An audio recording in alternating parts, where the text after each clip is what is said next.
Alright guys, today we're going to take a look at the double replacement lab. So if you look at your lab paper, the first example we're going to do is the class example actually, which is the lead 2 nitrate plus sodium iodide. So I'm going to mix those two together, just a couple drops of each. We're going to record our observations, and then we're going to see which ones form a reaction, or where a reaction takes place. We might create a precipitate for some of these, or a gas for some of these, and there will be some that are also a no reaction. So let's take a look at those one by one, and then we'll take it to the next step after that. So we'll start out with lead 2 nitrate and sodium iodide and see what we end up for this one. Alright, so here's the lead 2 nitrate. Here's this sodium iodide. Alright, and we can clearly see that we have a yellow precipitate being formed for that. Alright, so you can take a second and write down your observations, and then we'll go on to number 2. Or actually it'll be the first real one that we're going to do that is not the class example. So official reaction number 1 is copper 2 sulfate, which is right here. And we're going to combine that with barium chloride, which is here.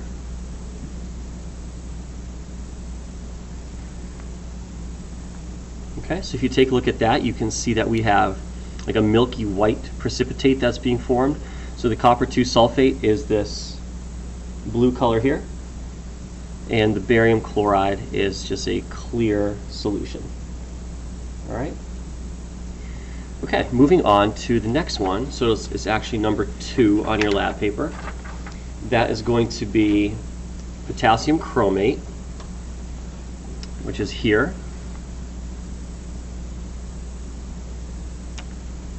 We're going to combine that with silver nitrate. So silver nitrate we used in a couple labs so far this year. Alright, so you can see what happened there. Alright, dark, deep red precipitate being created.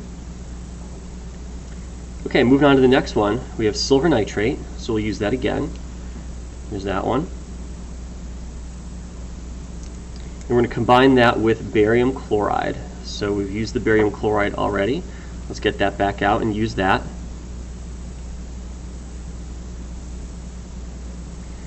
Okay, and if you take a look at what's going on there, you can see that there's it might be hard to see with the white paper as a background. It's a milky white precipitate again. Okay, let's move on to the next one, number 4. Potassium chromate, which we've used already.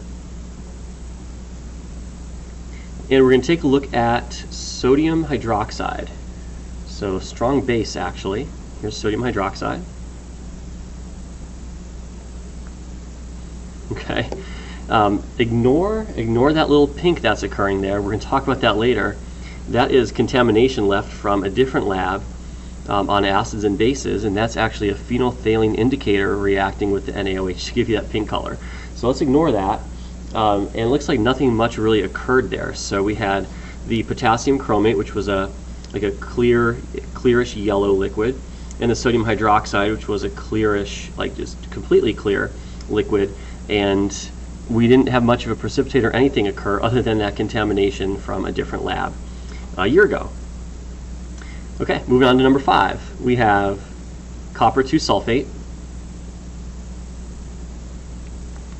And we're going to combine that with lead 2 nitrate.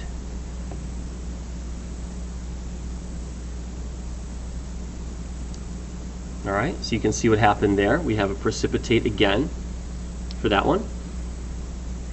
Okay, next one, sodium carbonate, which I have right here. And we're going to combine that with hydrochloric acid.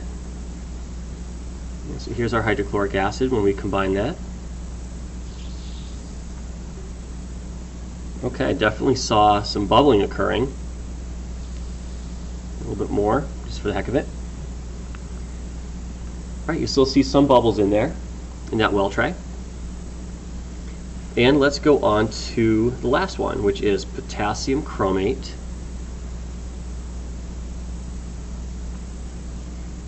And barium chloride.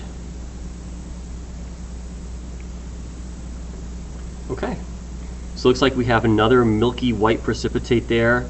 Some of the yellow you see is just some extra potassium chromate left. If I add more of the barium chloride, and make a little bit more of that precipitate. And that's what we end up with for that one. So it looks like we had one of them that was a no reaction, which was up here, right?